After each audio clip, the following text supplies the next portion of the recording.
واحد من أكثر النجوم السينمائية شهرة في العالم، ولطالما أبقى هذا الممثل المحبب للجماهير على حافة مقاعدهم مع أعماله المثيرة التي تتحدى الموت والأسلوب الفريد لفنون الدفاع عن النفس الممزوجة بالكوميديا.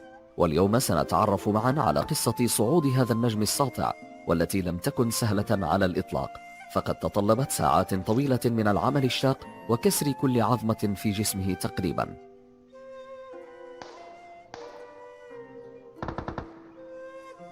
ولد شان كونغ سانغ في 7 أبريل 1954 في هونغ كونغ.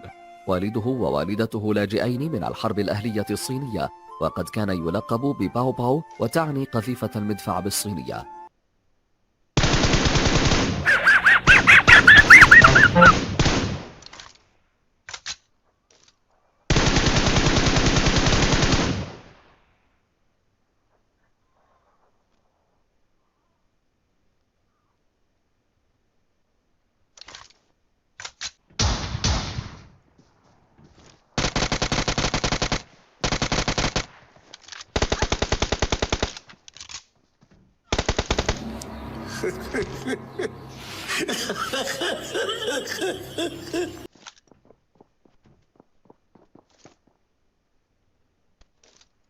والله اللي يخليكم ترقصوا بالعتمة.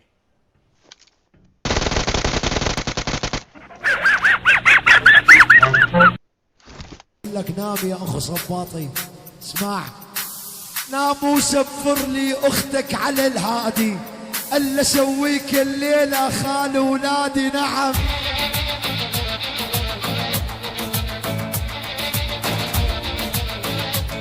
يلا نام وسفر لي اختك على الهادي، الا اسويك الليله خال ولادي. نعم